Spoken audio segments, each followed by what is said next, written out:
Assalamu alaikum dear student, welcome to the Azim group of publication. I am your biology teacher Bilawal Khan. Student, in this lecture we are going to discuss the topic importance of carbon in life.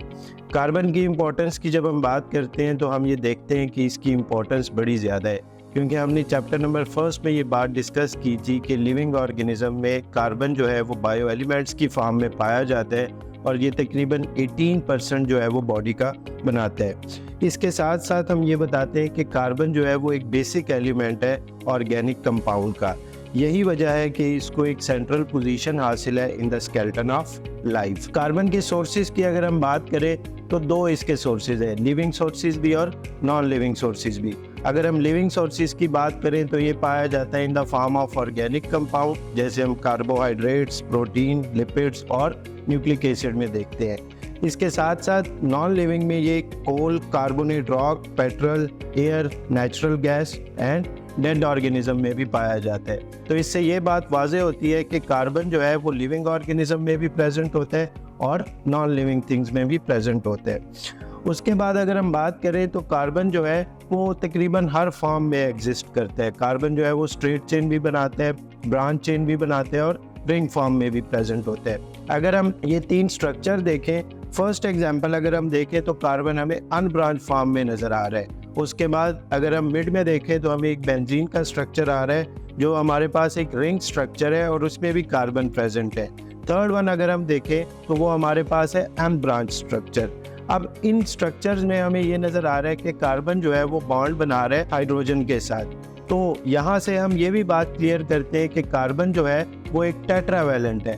Tetra का मतलब क्या है कि carbon की valency जो है वो 4 है और ये स्ट्रक्चर बनाता है टेट्राहेड्रॉन।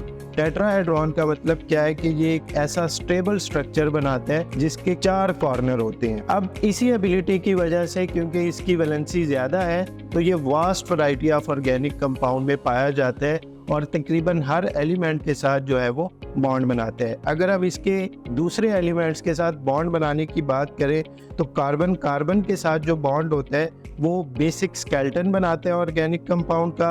अगर हम कार्बन ऑक्सीजन की बॉन्ड की बात करें तो उस बॉन्ड को हम कहते हैं ग्लाइकोसिडिक बॉन्ड, जो हमें कार्बोहाइड्रेट में नज़र आता है। अगर हम कार्बन नाइट्रोजन बॉन्ड की बात करें तो उसको हम कहते हैं पेप्टाइड बॉन्ड, और ये पेप्टाइड बॉन्ड प्रेजेंट होता है अमाइनो एसिड्स में, और यही amino acid through peptide bond, through peptide linkage आपस में मिलकर एक प्रोटीन का स्ट्रक्चर बनाते हैं। अगर हम कार्बन हाइड्रोजन बॉन्ड की बात करें तो ये हमारे पास पोटेंशियल सोर्स ऑफ एनर्जी होते हैं। अब ये जितने भी बॉन्ड हैं हमारे पास, carbon hydrogen bond, carbon nitrogen bond, carbon oxygen bond, ये कोवलेंट बॉन्ड इन नेचर होते हैं। और कोवलेंट बॉन्ड कैसे बनते हैं? जब भी एक एटम अपना वैलेंस शेल जो है थ्रू म्यूचुअल शेयरिंग से कंप्लीट करे by the mutual sharing of electron, तो वो जो हमारे पास बॉन्ड बनते हैं वो होता है कोवलेंट बॉन्ड। इसकी अगर हम एक सिंपल एग्जांपल देखें तो H2 की 2 हाइड्रोजन के मॉलिक्यूल जो है वो आपस में कोवलेंट बॉन्ड बनाते हैं through mutual sharing of electron, और उनमें जो बॉन्ड बनता है वो हमारे पास सिंगल कोवलेंट बॉन्ड बनता है। उसके बाद हम टाइप्स ऑफ मॉलिक्यूल की बात करते हैं on the basis of chemical composition and on the basis of their molecular weight. तो सबसे पहले अगर हम केमिकल कंपोजिशन की बेस पे बात करें तो हमारे पास ऑर्गेनिक और इनऑर्गेनिक मॉलिक्यूल्स होते हैं। ऑर्गेनिक हमारे पास कौन से होंगे? जिनमें कार्बन और हाइड्रोजन टुगेदर है, और इनऑर्गेनिक हमारे पास कौन से होंगे? जिनमें कार्बन और हाइड्रोजन कंबाइन नहीं है, फॉर एग्जांपल वाटर। और अगर हम ऑर्गेनिक की एग्जांपल की बात करें तो C6H6 बेंजीन या C6H12O6 glucose. Then on the basis of molecular weight हमारे पास 2 तरह के मॉलिक्यूल होते हैं, मैक्रो मॉलिक्यूल और माइक्रो मॉलिक्यूल। मैक्रो मॉलिक्यूल वो मॉलिक्यूल जिनका मॉलिक्यूलर वेट जो है वो ज़्यादा होता है, for example cellulose, lipids and protein.